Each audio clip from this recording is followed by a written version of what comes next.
Hello guys. यदि आप भी एक स्टूडेंट है और कॉम्पिटिटिव एग्ज़ाम्स की तैयारी कर रहे हैं, खासकर जेएसएससी झारखंड सामान्य स्नातक योग्यताधारी संयुक्त प्रतियोगिता मुख्य परीक्षा सचिवालय, यदि आप इसकी तैयारी कर रहे हैं तो मैं आपकी थोड़ी मदद कर सकती हूँ इसमें।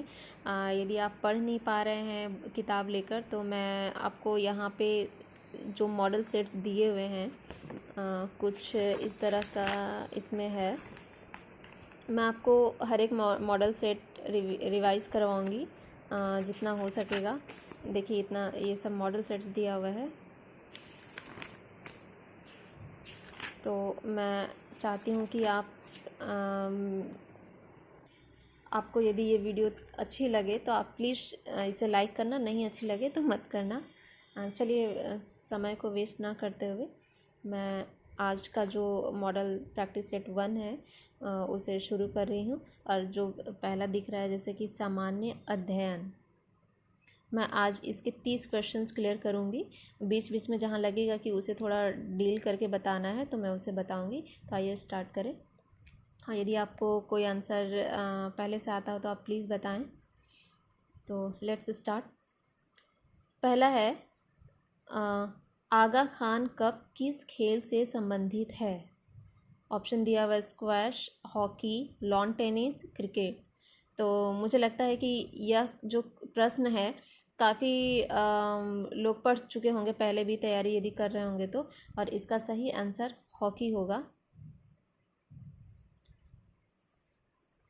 दूसरा प्रश्न है, इनमें से कौन सी सबसे लंबी नदी है जिसका उद्गम भारत में हुआ है? ऑप्शंस यहाँ 4 दिए हुए, महानदी, झेलम, ब्रह्मपुत्र, गंगा। यदि आपको पता हो तो आप प्लीज़ कमेंट करें और कोई बात नहीं, मैं बता रही हूँ इसका आंसर गंगा होगा। गंगा की जो लंबाई है वो लगभग 2525 किलोमीटर है। 2500 लगभग में, कहीं कहीं 2510 या 20 किलोमीटर भी लिखा हो सकता है। और इसके अलावा यदि सबसे बड़ी नदी की बात करें तो सबसे बड़ी नदी है ब्रह्मपुत्र भारत की, लेकिन यहाँ पे लंबी नदी पूछा है तो ये इसका करेक्ट आंसर होगा गंगा, जिसकी लंबाई लगभग 2525 किलोमीटर है। तीसरा है, फूलों की घाटी राष्ट्रीय उद्यान भारत के में हिमालय क्षेत्र में स्थित है। तो इसका आंसर होगा उत्तराखंड। यह जो कि हिमालय क्षेत्र में है, तो इसका सही आंसर होगा उत्तराखंड। फूलों की घाटी याद रखना है आपको। चौथा है, कॉफ़ी बोर्ड ऑफ इंडिया का मुख्य कार्यालय कहाँ स्थित है? तो आप थोड़ा सा गेस कर सकते हैं कहाँ हो सकता है। यदि आप बेंगलुरु गेस कर रहे हैं तो बिल्कुल सही कर रहे हैं। और इसकी जो स्थापना हुई थी, आपको बता दें कि ये 1942 ईस्वी को हुई थी, कॉफ़ी बोर्ड ऑफ इंडिया। ठीक है। पांचवा है, किस वर्ष स्वामी विवेकानंद ने रामकृष्ण मिशन की स्थापना की थी? तो मेरे ख्याल से ये सभी को पता होगा, और नहीं पता है तो कोई बात नहीं, इसका सही आंसर होगा 1897 ईस्वी में। तो 1897 ईस्वी में स्वामी विवेकानंद ने रामकृष्ण मिशन की स्थापना की थी। यह बहुत इंपॉर्टेंट क्वेश्चन है दोस्तों, यह हमेशा पूछता है। छठा है, अमृत का पूर्ण रूप क्या है? AMRUIT, अमृत का पूर्ण रूप क्या है? यहाँ पे 4 ऑप्शंस दिए हुए हैं। इसमें से जो सही आंसर होगा, जो सही करेक्ट आंसर होगा वो होगा Atal mission for rejuvenation and urban transformation. ये इसका सही आंसर होगा। यदि इसके बारे में बात किया जाए तो इसे 25 जून 2015 को लागू किया था। 25 जून 2015 को 15 इसका प्रारंभ हुआ था। और इसका जो मुख्य उद्देश्य था वो मतलब शहरी परिवर्तन के लिए, कायाकल्प और शहरी परिवर्तन के लिए इसे भारत में लागू किया गया था, और इससे नाम दिया गया था शॉर्ट में AMRUT, Atal mission for rejuvenation and urban transformation. जैसे कि अर्बन है तो ये शहरी विकास के लिए ही था जनरली। सातवां है, सर्वोच्च न्यायालय के न्यायाधीश के रूप में योग्य होने के लिए एक व्यक्ति को उच्च न्यायालय में कितने वर्ष की न्यूनतम अवधि तक कार्य का अनुभव होना चाहिए? तो इसका आंसर, सही आंसर है 10। कम से कम 10 वर्ष का अनुभव होना चाहिए। आगे बढ़ते हैं। 8वां है, भारत की रक्षा मंत्री बनने वाली पहली महिला कौन थी? यह बहुत ही इंटरेस्टिंग सवाल है और मेरे ख्याल से आप लोगों को भी पता होना चाहिए ये। तो इसका यदि बात करें तो पूर्ण रूप से इस जो बनी थी और जो पहली रक्षा मंत्री बनी थी वो पूर्ण रूप से नहीं बनी थी, उन्होंने प्रभार लिया था और वो थी इंदिरा गांधी। उस समय वो प्रधानमंत्री थी। और जो प्रथम महिला रक्षा मंत्री यदि पूर्णकालीन की बात की जाए तो वो निर्मला सीतारमन होंगी। लेकिन यदि पूर्णकालीन और प्रभार को हटा दिया जाए, सिर्फ प्रथम महिला की बात की जाए, प्रथम की, तो ये फिर इंदिरा गांधी होंगी, जब वो उस समय प्रधानमंत्री भी थी। तो उन्होंने रक्षा मंत्री का अतिरिक्त प्रभार लिया था। ठीक है, नेक्स्ट है 9th क्वेश्चन, भारत में राष्ट्रीय नौसेना दिवस कब मनाया जाता है? ये हम लोगों ने बहुत बार पढ़ चुका है, तो इसका आंसर होगा 4 दिसंबर। भारत में राष्ट्रीय नौसेना दिवस 4 दिसंबर को मनाया जाता है। नेक्स्ट है, निम्नलिखित में से कौन सा शहर साबरमती नदी किनारे स्थित है? तो मेरे ख्याल से सबको पता होगा, गुजरात, अहमदाबाद, मतलब जो कि गुजरात में आता है, अहमदाबाद इसका सही उत्तर है। 11 है, भारतीय संविधान की 10वीं अनुसूची निम्नलिखित में किसके बारे में है? भारतीय संविधान की 10वीं अनुसूची निम्नलिखित में किसके बारे में है? तो ये इसका सही उत्तर है दल बदल विरोधी। हमें ये याद रखना है, दल बदल विरोधी 10वीं अनुसूची में इसी के बारे में मेंशन किया गया है। 12 नंबर प्रश्न है, भारतीय राष्ट्रीय कांग्रेस का गठन किस वर्ष में किया गया था?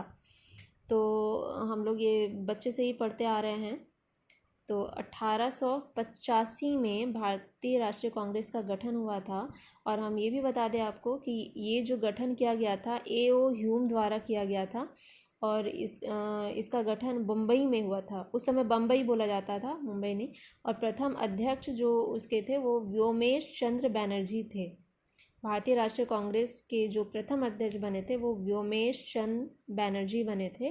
और इसका A.O. ह्यूम द्वारा इसका गठन किया गया था और यह गठन बम्बई में हुआ था। तो ये आप इन सब चीज़ों को याद रखिएगा।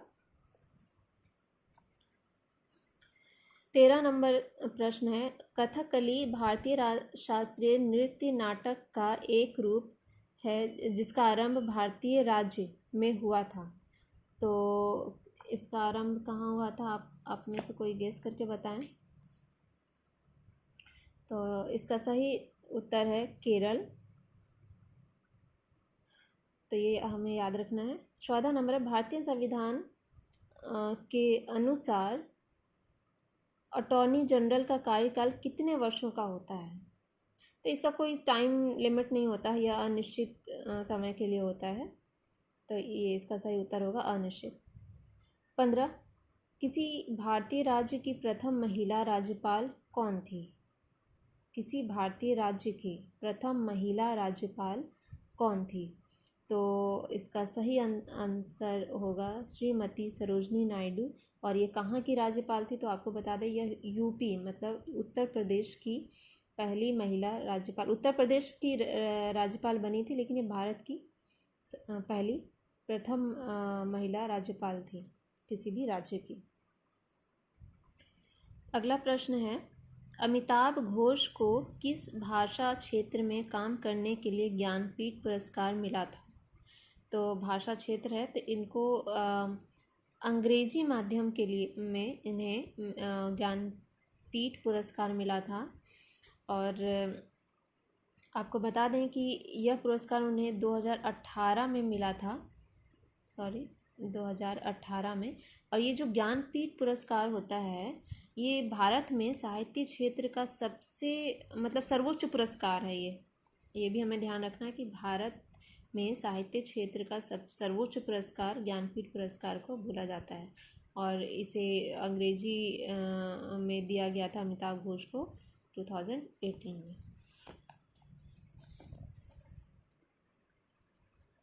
अगला प्रश्न है, विश्व की सबसे लंबी भूमि सीमा किन दो देशों के बीच है? तो ऑप्शंस 4 ऑप्शंस हैं, बट इसका सही ऑप्शन होगा कनाडा और यूएस का। तो आपको और जानकारी के लिए बता दें कि भारत की सबसे लंबी सीमा जो है वो भारत की यदि बात करें तो भारत की जो सबसे लंबी सीमा है वो बांग्लादेश से लगती है, और लगभग 4096 किलोमीटर है इसकी सीमा। और यदि सबसे छोटी सीमा बोले कि भारत की किसके साथ लगती है तो ये अफ़गानिस्तान है, जो कि 106 किलोमीटर है। तो ये भी थोड़ा सा ध्यान रखें। 18 है, बगदाद की राजधानी है। तो इराक, थाईलैंड, चीन, रूस। तो इराक होगा इसका सही उत्तर, इराक, बगदाद। थाईलैंड की जो राजधानी है वो बैंकॉक है, चीन की राजधानी बीजिंग है, और रूस की राजधानी मॉस्को है। तो राजधानी सारे देशों का हमें याद होनी चाहिए। अगला प्रश्न, भारत में वन्य जीव संरक्षण अधिनियम किस वर्ष में लागू किया गया था? तो इसका सही उत्तर होगा 1972 में। 20वां नंबर प्रश्न है, माय अनफॉरगेटेबल मेमोरीज किसकी आत्मकथा है? तो यह ममता बनर्जी की आत्मकथा है, यह हमें ध्यान रखना है। नेक्स्ट है, करगम कहाँ का लोक नृत्य है? तो यह इसका सही उत्तर होगा तमिलनाडु। करगम जो है तमिलनाडु का लोक नृत्य है। 22 नंबर क्वेश्चन है, नोबेल शांति पुरस्कार 2019 से सम्मानित अबी अहमद अली किस देश के प्रधानमंत्री हैं? तो इसका सही उत्तर होगा इथोपिया। इथोपिया के वो प्रधानमंत्री हैं। इन्हें 2019 में नोबेल शांति पुरस्कार दिया गया था। 23 नंबर प्रश्न है, चिकित्सा का नोबेल पुरस्कार 2019 के विजेता कौन है? तो इसमें सभी को दिया गया था चिकित्सा के क्षेत्र में नोबेल पुरस्कार 2019 में। तो इसका सही अंतर उपयुक्त सभी होगा। विलियम कैलिन जो कि अमेरिका के हैं, ग्रेग सेमेंजा वो भी अमेरिका से हैं, और पीटर रैटक्लिफ ये ब्रिटेन के हैं। तो इन तीनों को दिया गया था चिकित्सा का नोबेल पुरस्कार 2019 में।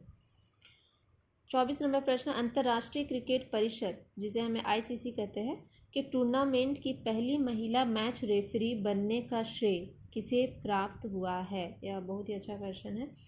तो इसका सही आंसर होगा जीएस लक्ष्मी। 25 नंबर प्रश्न है, राष्ट्रीय कृषि बीमा स्कीम किसके द्वारा कार्यान्वित की जाती है? राष्ट्रीय कृषि बीमा स्कीम, तो ये जो है वो भारतीय कृषि बीमा कंपनी, इसे याद रखना आसान है, भारतीय कृषि बीमा कंपनी के द्वारा ही यह कार्यान्वित की जाती है। 26 है, शेरशाह सूरी की कब्र कहाँ है? तो यह सासाराम में है, जो कि बिहार में स्थित। सासाराम कहाँ है? बिहार में।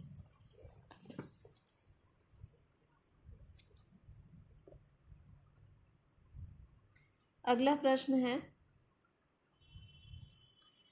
निम्नलिखित में से किस स्थान पर मुगल सम्राट अकबर गद्दी पर बैठा था? तो इसका आंसर होगा कालानौर, और वह 1556 ईस्वी में गद्दी पर बैठा था। 28 नंबर प्रश्न, भारत में राष्ट्रीय आय इनके द्वारा तय की जाती है। तो भारत में राष्ट्रीय आय किसके द्वारा तय की जाती है? तो भारत में राष्ट्रीय आय CSO, इसे हम कहते हैं केंद्रीय सांख्यिकी गठन। इंग्लिश में इसका जो फुल फॉर्म है वो सेंट्रल स्टैटिस्टिकल ऑर्गेनाइजेशन। सी मतलब सेंट्रल, एस मतलब स्टैटिस्टिकल, और ओ मतलब ऑर्गेनाइजेशन, मतलब केंद्रीय सांख्यिकी संगठन। इसका मुख्यालय नई दिल्ली में स्थित है। सदन के दोनों सदनों में से किस एक का सदस्य हुए बिना कार्यवाही में कौन भाग ले सकता है? तो इसका आंसर क्या हो जाएगा? भारत में कहाँ attorney general of India, attorney general of India जो है वो कभी भी भाग ले सकता है, बिना कोई, मतलब दोनों सदनों में से किसी एक का सदस्य हुए बिना भी वह भाग ले सकता है। तीसरा और अंतिम प्रश्न है इस सामान्य अध्ययन का। उपभोक्ता मूल्य इंडेक्स डाटा प्रकाशित किया जाता है, मतलब वो उपभोक्ता मूल्य इंडेक्स है तो क्या वो मासिक या वार्षिक, कब, हफ्ते में 2 बार या साप्ताहिक कब प्रकाशित किया जाता है? तो इसका सही उत्तर होगा मासिक। उपभोक्ता मूल्य इंडेक्स जो है वो मंथली प्रकाशित किया जाता है। तो दोस्तों आज के लिए इतना ही। यदि आपको यह वीडियो अच्छी लगे, आपको लगे कि यह आपके लिए हेल्पफुल है, तो आप प्लीज़ हमें लाइक शेयर ज़रूर करें। एंड धन्यवाद। ये मेरे तरफ से ये पहला प्रयास है, ये पहला वीडियो मैंने बनाया है, तो प्लीज़ आप थोड़ा इनकरेज करिएगा और आप हमें मेरी कमियों के बारे में भी ज़रूर बताएं ताकि मैं इम्प्रूवमेंट कर सकूं और आपके लिए कुछ अच्छा ला सकूं। धन्यवाद। Thank you for watching.